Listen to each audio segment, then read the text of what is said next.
ነብዩ ሰለላሁ ዐለይሂ ወሰለም إن القلوب لتصدأ كما يصدأ الحديد ልቦች ይዝጋሉ ብረት እንደሚዝገው አሉ።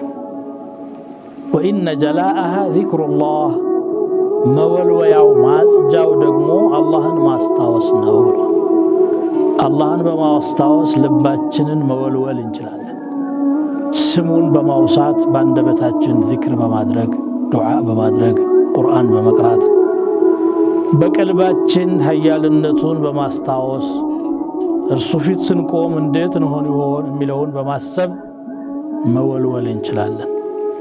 የእኛን ማንነት ደግሞ ባለመዘንጋት አላህ Subhanahu Wa Ta'ala ትንሽ አቅም ሰጥቶን እዚህ ምድር ላይ ስንፍለከለክ ጊዜ በጣም ትቢት ውስጥ ገባን። ከኛ በላይ ላሳር ያለ የሰው ልጅ ንግግር ሁላችንንም ሰው ምንባል ሰዎችን ሁሉ የሚመለከተን ነገር ነው እየነገርኳችሁ ያለሁት።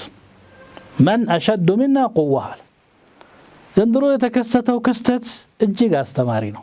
ለሚማር ሰው እጅግ አስጠንቃቂ ነው። ሰዎች ውድድር ላይ ነው ያሉት። ዓለም በአጠቃላይ ከፍተኛውን የቁሳቁስ የሀብት የስልጣኔ ወይም የጦር መሳሪያ የበላይነት ለማግኘት ሁሉም በየፊናው እየተፍጨረጨረ ይገኛል።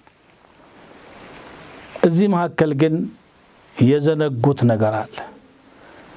የስነ ምግባር የበላይነት ከፈጣሪ ጋር ባለ መልካም ግንኙነት በልጦ መገኘት ፈጽሞ ከሰዎች ሐሳብ ውስጥ እየወጣ ነው።